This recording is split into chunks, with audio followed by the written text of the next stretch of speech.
завжди мріяв написати пісню про маму, але різні поети всі слова вже сказали, і я не хотів повторити когось із них.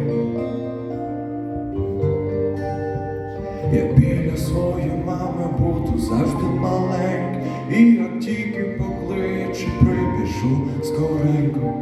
Тому я їй і написав ці слова, як міг. Мам, ти мене вибач, що я став дорослим, і вже минула 22-га осінь, як я побачив перший раз свій дім. Мам, а можна я до тебе завтра приїду, і ми на кухні не одну годину собі на різні теми посидим.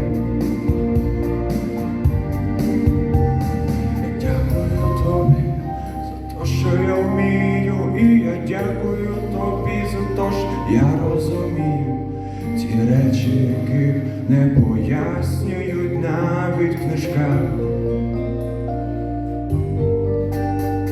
Але тепер, коли вона мене обіймає і разом із татком щось про внучку питає, я з радістю плачу, що маю живих батьків.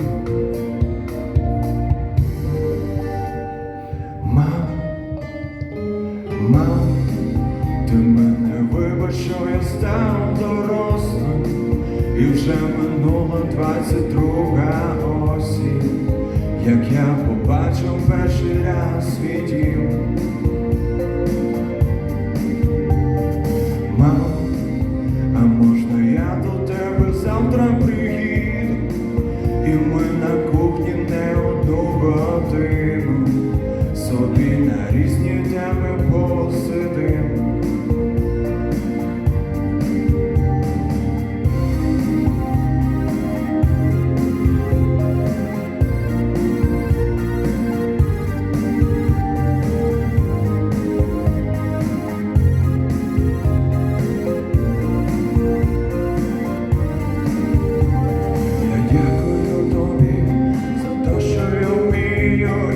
Дякую тобі за те, що я розумію ті речі, яких не пояснюють навіть в книжках.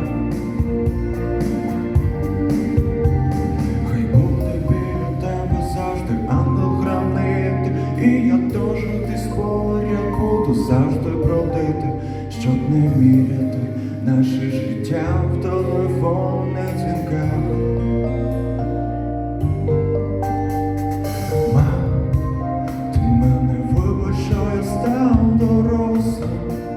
І вже минула 22-га осінь, як я побачив перший раз свій дім.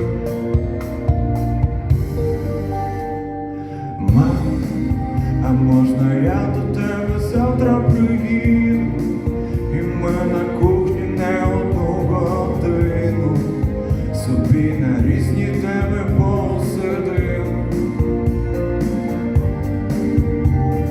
Мам, ти мене вибач, що я став дорослим, і вже минула 22-га осінь, як я побачив перший раз свій дім.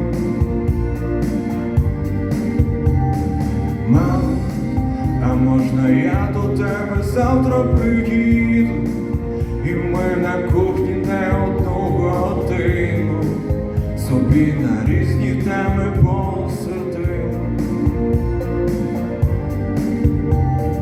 Мам, ти мене вибач, що я став дорослим, і вже минула 22-га осінь, як я побачив перший раз свій